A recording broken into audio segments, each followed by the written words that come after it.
Fui demitida após denunciar um esquema milionário na empresa onde trabalhei por 10 anos. Há momentos na vida em que uma única decisão muda tudo. Para mim, foi numa quinta-feira aparentemente comum de setembro, quando o céu de Curitiba estava particularmente cinzento. Eu estava fazendo a conciliação mensal das contas, algo que fazia há 10 anos como analista financeira sênior. Quando notei a primeira irregularidade, foi como encontrar um fio solto num suéter perfeitamente tecido. Quanto mais eu puxava, mais ele se desfazia. Lembro-me de ficar paralisada diante do monitor, meus dedos congelados sobre o teclado, enquanto os números dançavam diante dos meus olhos. Transferências para empresas que eu nunca tinha ouvido falar, valores que não batiam com as notas fiscais, datas que não faziam sentido. Em 10 anos de carreira, eu nunca tinha visto nada parecido. O escritório ao meu redor continuava a sua rotina normal. Paula, da mesa ao lado, falava ao telefone sobre a festa de aniversário do filho. Mais adiante, Ricardo reclamava do trânsito, da manhã. E eu, ali, descobrindo que a empresa para a qual eu dedicava metade do meu dia há uma década estava envolvida em um esquema de desvio de milhões. Eduardo, meu chefe, passou por minha mesa naquela manhã, como fazia todos os dias. "Tudo em ordem por aqui, Camila?" perguntou com seu sorriso característico, aquele que chegava aos olhos e transmitia confiança. Engoli em seco e assenti, sentindo o peso da mentira na garganta. "Tudo ótimo", respondi, forçando um sorriso. Passei as próximas semanas investigando, discretamente. Cada nova descoberta era como um soco no estômago. Empresas fantasmas, notas superfaturadas, contratos inexistentes.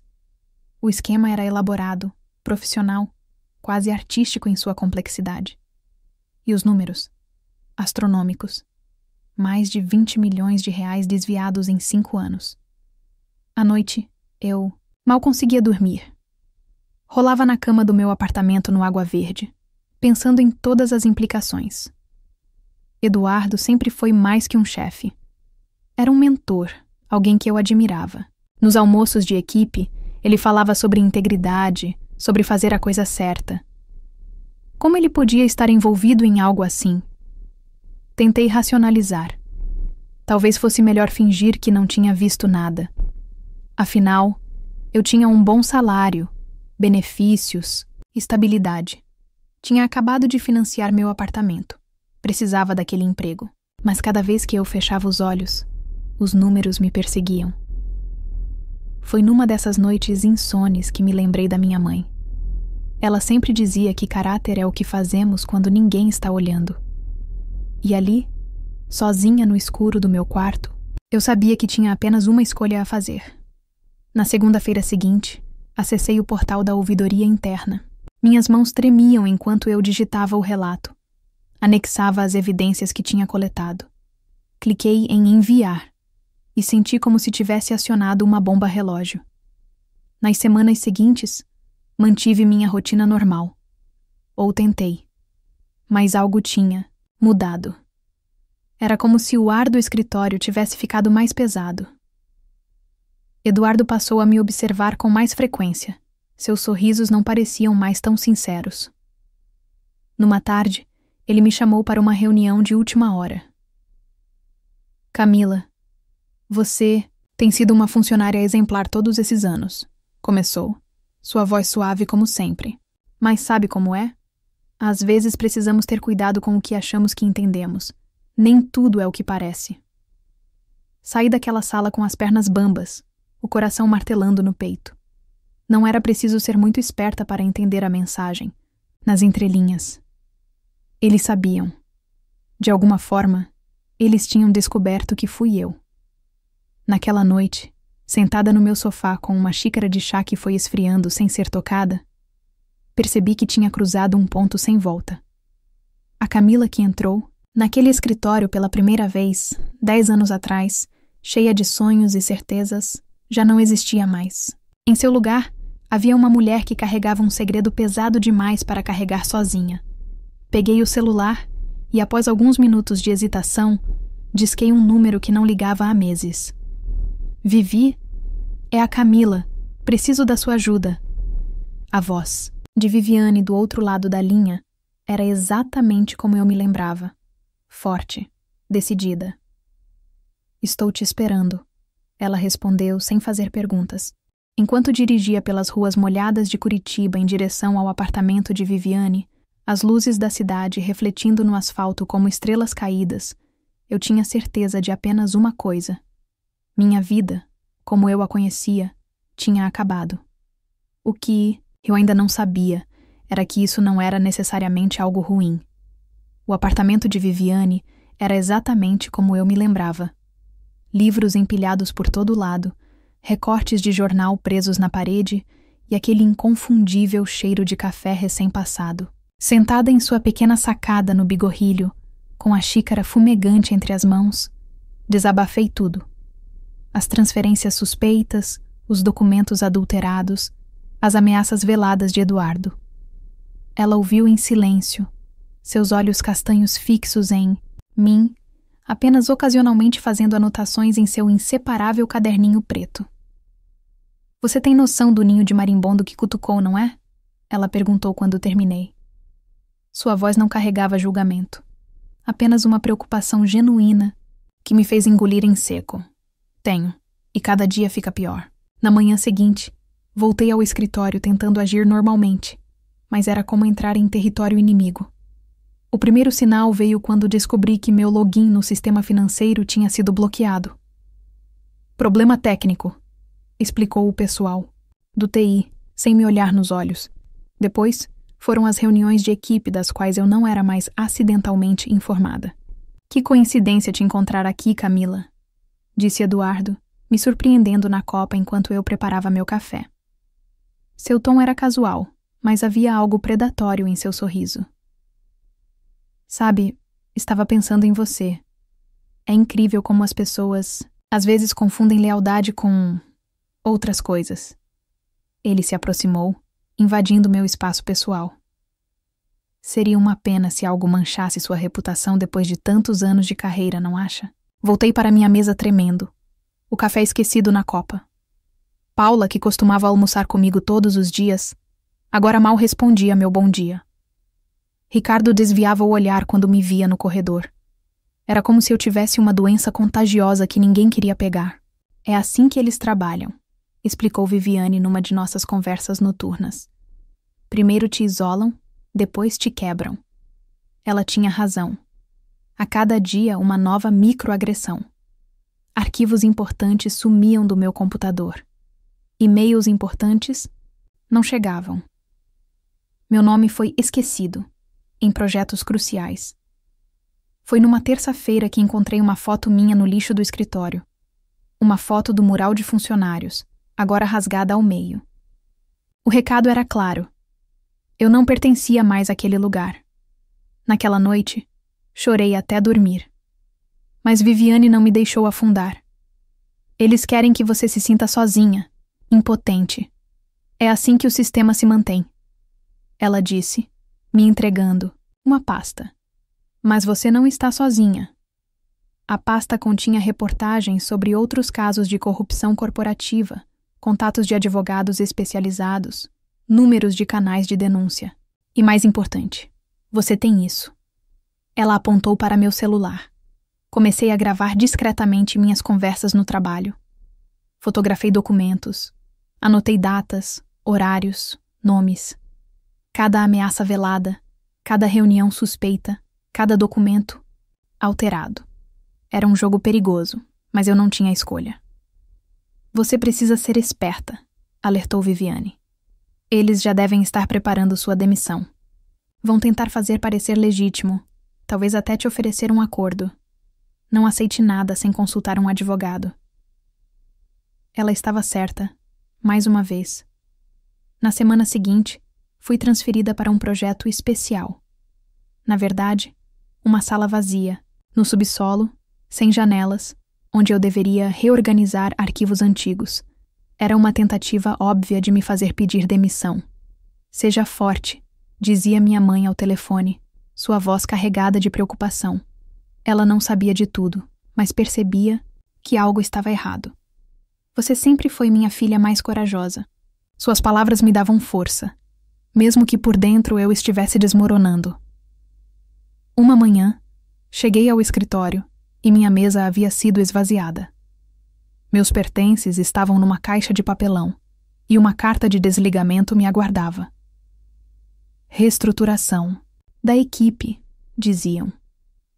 Minha história de 10 anos terminava assim, com uma mentira impressa em papel timbrado. Eduardo fez questão de me acompanhar até a saída. É uma pena que tenha chegado a isso, ele disse, seu tom falsamente pesaroso. Mas você entende, não é? Algumas pessoas simplesmente não se encaixam mais na cultura da empresa. Saí do prédio carregando a caixa com minhas memórias de uma década, sentindo os olhares dos ex-colegas queimando minhas costas. No estacionamento, as palavras de Eduardo ainda ecoavam em minha mente quando meu celular vibrou. Era uma mensagem de Viviane. Agora começa a verdadeira luta. Sentada no carro, olhando para aquele prédio que por tanto tempo foi minha segunda casa, senti uma mistura de medo e determinação. Eles achavam que tinham me silenciado, que eu era apenas mais uma que seria esquecida. Mal sabiam que aquela caixa de papelão não carregava apenas fotos e canecas. Carregava também provas suficientes para expor todo o esquema. Liguei o carro e dirigi até o apartamento de Viviane. No caminho, passei pelo Jardim Botânico, onde costumava caminhar nos fins de semana para clarear a mente. As araucárias se erguiam imponentes contra o céu, suas copas balançando no vento frio de Curitiba. Eram como sentinelas silenciosas, testemunhas de tantas histórias de injustiça e resistência. Agora, elas testemunhariam a minha também. Pronta para o próximo passo? Perguntou Viviane quando abriu a porta. Seu olhar determinado me dizia que ela já tinha um plano. Assenti, sentindo uma força nova crescer dentro de mim. Tinha perdido meu emprego, minha estabilidade, minha zona de conforto. Mas havia algo que eles não podiam tirar de mim. Minha verdade. Pronta, respondi, e pela primeira vez em semanas, minha voz não tremeu. Os dias após minha demissão passaram, como um borrão nebuloso. O apartamento que antes me parecia um refúgio, agora era uma prisão de contas a pagar e ligações não atendidas de credores. Meu nome, antes impecável no mercado financeiro de Curitiba, tinha virado sinônimo de problema. Era como se Eduardo tivesse espalhado um veneno invisível que contaminava cada tentativa minha de conseguir um novo emprego. Sinto muito, mas a vaga já foi preenchida. Era a resposta padrão que eu recebia, mesmo quando sabia que a posição ainda estava em aberto. Em outras empresas, o silêncio era ainda mais eloquente. Meus e-mails sequer eram respondidos. Uma headhunter, antiga conhecida, finalmente foi sincera comigo durante um café no Shopping Barig. Camila, você está marcada, ela disse, baixando a voz como se compartilhasse um segredo de estado. Ninguém quer contratar alguém que pode causar problemas. São as palavras deles, não minhas. Voltei para casa naquele dia sentindo o peso do mundo sobre meus ombros. O céu de Curitiba, eternamente indeciso entre sol e chuva, parecia refletir meu estado de espírito. Foi quando encontrei Viviane me esperando na portaria, carregando uma pasta grossa e aquele seu olhar determinado, que eu já conhecia bem. Descobri algo, ela anunciou assim que entramos no apartamento. Aquelas empresas fantasmas que você identificou? Elas são só a ponta do iceberg. Viviane espalhou documentos sobre minha mesa de jantar, reportagens antigas, registros de empresas, fotos de pessoas que eu nunca tinha visto. O esquema é muito maior do que imaginávamos. Passamos a noite inteira conectando os pontos. As empresas fantasmas que eu tinha descoberto eram parte de uma rede complexa que se estendia por várias cidades do Paraná. Havia políticos envolvidos, contratos superfaturados com órgãos públicos, licitações fraudulentas. Eduardo não era apenas um gerente corrupto, era uma peça num tabuleiro muito maior.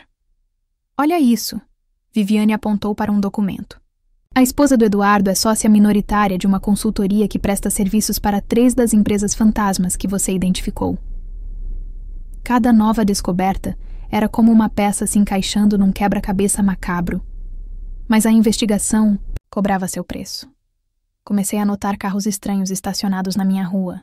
Meu celular às vezes fazia barulhos estranhos durante as ligações. Uma noite, voltando do supermercado, tive certeza de que estava sendo seguida. Você precisa se proteger, insistiu Viviane, me entregando um pendrive. Todas as provas que coletamos estão aqui. Guarde em um lugar seguro. Ela fez uma pausa significativa. E Camila, tem mais uma coisa que você precisa saber. Ela deslizou uma foto sobre a mesa. Nela, Eduardo aparecia sorridente ao lado de um homem que eu reconheci imediatamente. Ricardo Torres, secretário de Finanças do Estado. A foto tinha sido tirada em uma festa 2 meses antes de eu descobrir as primeiras irregularidades. Isso explica muita coisa, murmurei, sentindo um arrepio na espinha. O alcance do esquema era muito maior do que eu imaginava. Não era à toa que estavam tão desesperados para me silenciar. Naquela noite, não consegui dormir. Fiquei na sacada do meu apartamento, observando as luzes da cidade, pensando em como minha vida tinha virado de cabeça para baixo em tão pouco tempo. O vento frio de Curitiba cortava meu rosto, mas eu mal sentia. Minha mente estava focada em uma única questão. O que eu faria com tudo aquilo? A resposta veio na forma de uma ligação inesperada. Camila, a voz do outro lado era de Paulo Mendes, um ex-colega do setor financeiro. Preciso te contar uma coisa. Não aguento mais carregar isso sozinho. Nos encontramos em uma cafeteria discreta no centro cívico. Paulo estava nervoso, seus olhos constantemente verificando o ambiente.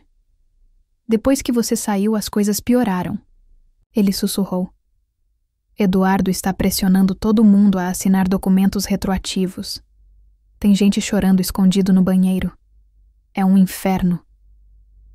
Enquanto ele falava, percebi que não estava sozinha. Havia outros como eu, presos em uma teia de mentiras e medo. Paulo me passou mais documentos, mais provas. Tem mais gente querendo falar. Ele disse antes de ir embora. Você abriu uma porta que ninguém consegue mais fechar. Voltei para casa, com uma nova perspectiva. No caminho, parei no Parque São Lourenço, onde costumava correr nos fins de semana. O lago refletia o céu nublado, e por um momento, me vi refletida naquela água turva. Uma imagem distorcida do que eu costumava ser, mas ainda assim, inteira.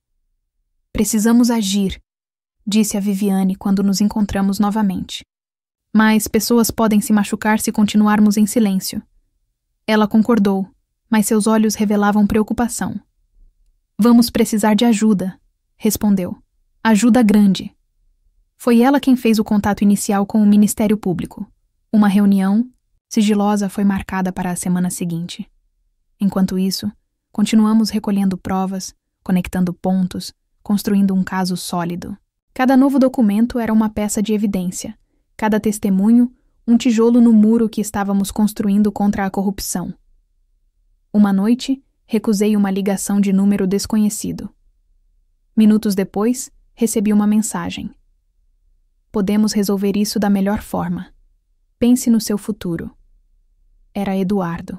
Bloqueei o número, mas suas palavras ficaram ecoando em minha mente. Meu futuro. O que restava dele? Minha carreira estava em frangalhos, minhas economias minguando, minha reputação profissional destruída. Mas pela primeira vez em semanas, isso não me importava tanto. Havia algo maior em jogo. Você está bem? Perguntou Viviane, me encontrando perdida em pensamentos em seu apartamento. Olhei para ela, para os documentos espalhados, para as fotos na parede que contavam histórias de outras injustiças, outras lutas. Não, respondi honestamente. Mas vou ficar. E pela primeira vez em muito tempo, acreditei nisso de verdade. O escritório do Ministério Público era muito diferente do que eu imaginava. Nada de mármore imponente ou móveis luxuosos, apenas uma sala funcional com paredes bege e ar-condicionado barulhento. A promotora Marina Santos, uma mulher de seus 50 anos com cabelos grisalhos e olhos perspicazes, nos recebeu com uma objetividade que beirava a frieza. Vocês têm noção do que estão trazendo? Ela perguntou, após examinar por 2 Horas a documentação que Viviane e eu havíamos organizado. Seu tom não era de dúvida, mas de advertência. Estamos falando de gente poderosa, com conexões em todos os níveis do governo estadual. Engoli em seco, mas mantive minha postura. Tenho noção sim, doutora. Vivo com medo há meses. Viviane, sentada ao meu lado, apertou minha mão discretamente em apoio. Mas não posso mais dormir sabendo o que sei. A reunião durou mais 3 horas. Cada documento foi analisado, cada gravação escutada, cada conexão verificada. No final, a promotora se recostou em sua cadeira, nos estudando com um olhar penetrante. Vou precisar de vocês duas amanhã cedo. Vamos começar os depoimentos formais. Ela fez uma pausa significativa. E Camila, a partir de agora, sua vida vai mudar completamente. Ela não estava exagerando. Na manhã seguinte, enquanto prestava meu depoimento oficial, uma equipe do Ministério Público já estava cumprindo mandados de busca e apreensão na empresa. A notícia explodiu como uma bomba no noticiário local. Operação Livros Limpos deflagrada em Curitiba, anunciavam as manchetes. Esquema milionário de desvio de verbas descoberto em multinacional. Meu celular não parava de tocar. Jornalistas, ex-colegas, números desconhecidos. Eduardo foi preso preventivamente ao tentar embarcar no aeroporto Afonso Pena com passagem, só de ida para o Paraguai. A imagem dele algemado, ainda vestindo seu terno italiano impecável, circulou em todos os telejornais. Mas foi sua expressão que me impressionou. Pela primeira vez, o sorriso carismático havia dado lugar a algo próximo do pânico. Você não pode mais ficar no seu apartamento, alertou Viviane naquela noite. Não é seguro. Ela estava certa, como sempre. Após receber uma série de ligações ameaçadoras, fui incluída no programa de proteção a testemunhas do Estado. Os dias seguintes foram um turbilhão. Mais prisões foram realizadas, incluindo 2 vereadores e um assessor do secretário de Finanças. Documentos foram apreendidos, contas foram bloqueadas, delações começaram a pipocar.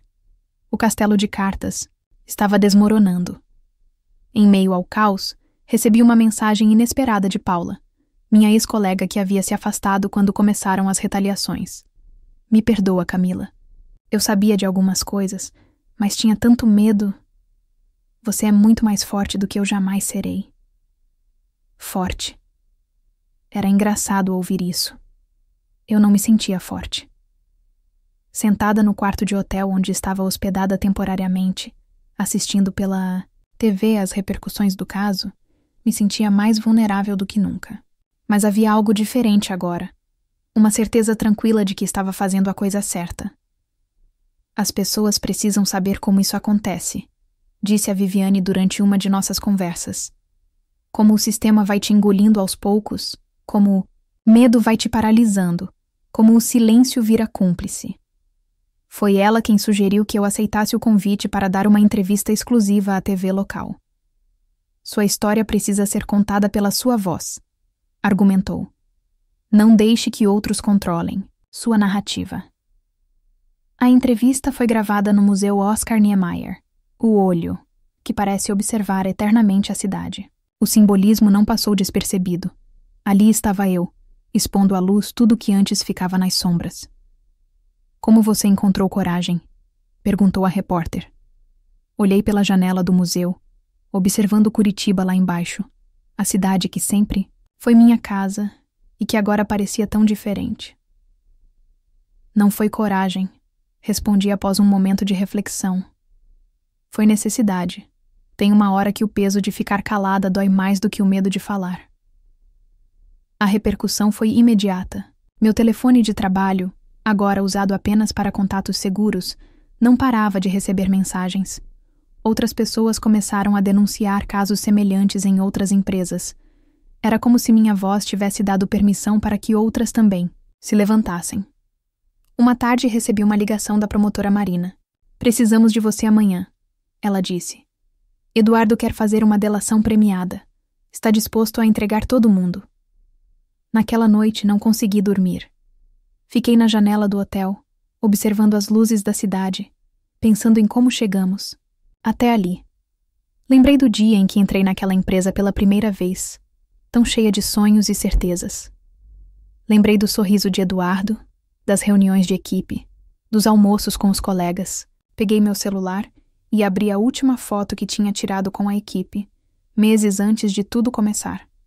Sorrisos congelados no tempo, todos posando como uma família feliz. Quantos deles sabiam?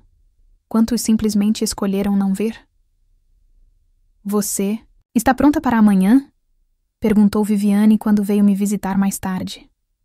Olhei para minha amiga, que tinha sido meu porto seguro durante toda essa tempestade. Sabe o que é mais estranho? Respondi. Pela primeira vez em muito tempo, eu não estou com medo. É como se eu finalmente entendesse quem eu sou. Ela sorriu. Aquele sorriso que sempre me dava força. E quem você é, Camila? Olhei novamente pela janela, para a cidade que tinha sido o cenário de toda essa história. A noite estava clara, e as estrelas brilhavam com uma intensidade rara para Curitiba. Alguém que não se cala mais, respondi, e minha voz soou diferente aos meus próprios ouvidos. Mais forte, mais verdadeira. 6 meses se passaram desde a delação de Eduardo. O auditório da Universidade Federal do Paraná estava lotado, e eu ajustava nervosamente o microfone preso à minha blusa. Era minha primeira palestra sobre ética corporativa e compliance, e as centenas de rostos jovens me encarando me faziam lembrar de quem eu era antes de tudo isso começar. Como você sabia que estava fazendo a coisa certa? Perguntou uma estudante, durante o período de perguntas. Seu rosto ansioso me lembrou tanto de mim mesma 10 anos atrás, que quase perdi o fôlego. A verdade? Respondi, permitindo que um sorriso leve surgisse em meus lábios. Eu não sabia. Tinha dias em que eu acordava me sentindo a pessoa mais tola do mundo. Mas aprendi que fazer a coisa certa nem sempre significa ter certeza. Às vezes significa apenas não conseguir viver com a alternativa. A delação de Eduardo tinha sido apenas o começo. Como um dominó caindo, uma peça após a outra, o esquema inteiro veio abaixo. O secretário de Finanças renunciou. 3 vereadores foram cassados. Mais de 40 pessoas foram indiciadas. Os valores recuperados já ultrapassavam os 30 milhões de reais. A empresa tentou se reinventar após o escândalo. Nova diretoria, novos procedimentos, uma política de compliance rigorosa. Queremos que você volte, disse o novo CEO em uma reunião surpreendente. Precisamos de pessoas como você. Recusei educadamente. Aquela Camila, a analista financeira que fazia tudo certinho e evitava conflitos, não existia mais. Em seu lugar, havia surgido alguém diferente. Alguém que descobriu que sua voz tinha mais poder do que imaginava. Você devia escrever um livro, sugeriu Viviane durante um de nossos cafés no Café do Paço. Ela tinha acabado de ganhar um prêmio de jornalismo investigativo pela cobertura do caso. Sua história precisa ser contada. E foi o que fiz. Nas manhãs frias de Curitiba, entre palestras e consultorias, comecei a colocar no papel tudo o que tinha vivido. Não apenas os fatos, mas os medos, as dúvidas, as noites em claro, a solidão. A transformação. O livro foi lançado numa tarde de primavera, na livraria do Chain. O público era uma mistura curiosa, estudantes, jornalistas, empresários e, para minha surpresa, vários ex-colegas de trabalho. Paula estava lá, com lágrimas, nos olhos quando me abraçou. Você mudou tudo, ela sussurrou. Não apenas a empresa, mas todos nós. Ricardo, que antes desviava o olhar nos corredores, veio com sua filha adolescente. Quero que ela cresça sabendo que pode fazer a diferença, ele disse, me entregando um exemplar para autografar. Que ela nunca tenha medo de fazer o que é certo. A promotora Marina também apareceu, discreta como sempre. Sabe que isso não acabou, não é? Ela comentou, tomando um gole de água. Seu caso abriu precedentes. Outras denúncias estão surgindo. É como uma onda que não para de crescer. Ela estava certa. Meu telefone não parava de receber mensagens de pessoas em situações similares, pedindo orientação, buscando coragem. Fundei uma ONG de apoio a denunciantes de corrupção corporativa. Vozes que não se calam, chamamos. Em menos de um ano, já tínhamos ajudado a expor 3 outros esquemas semelhantes. Numa manhã particularmente fria, recebi uma ligação inesperada. Era do advogado de Eduardo. "Ele quer te ver", disse, antes da sentença. O encontro aconteceu numa sala austera do complexo médico penal. Eduardo estava diferente. O terno italiano substituído pelo uniforme da prisão, o cabelo perfeitamente penteado, agora grisalho e descuidado. Mas foram seus olhos que mais me impressionaram.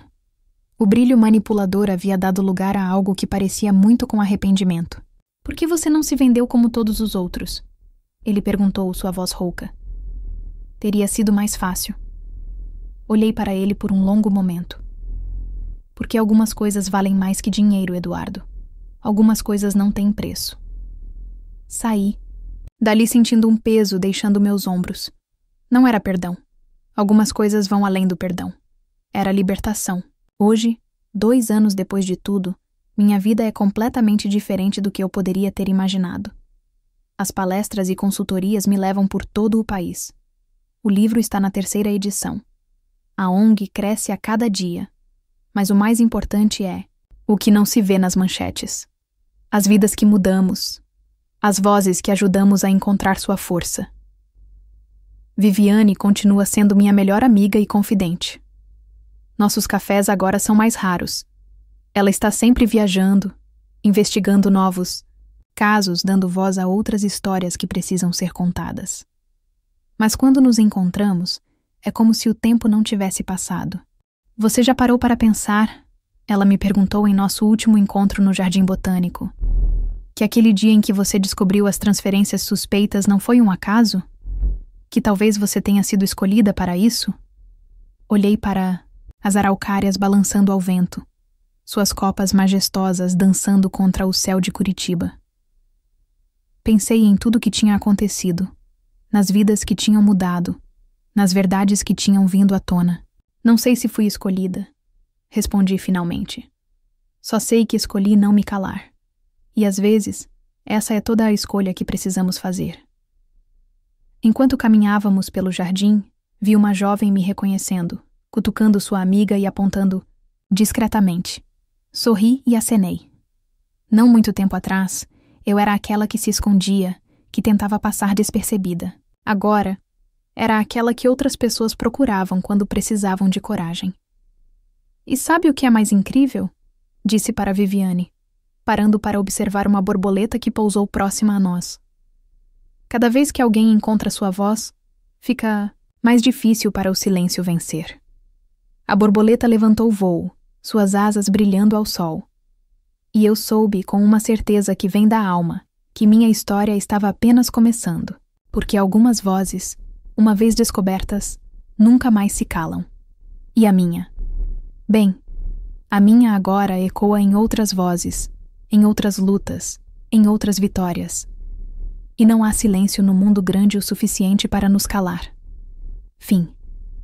Obrigada por assistir até o final. Você gostou da história? Deixe um comentário. Quero saber o que você achou. Não se esqueça de deixar seu like e se inscrever agora para receber mais relatos emocionantes que você não vai querer perder. Ative o sino para ser notificado sempre que um novo vídeo for lançado. Vejo você na próxima história. Muito obrigada.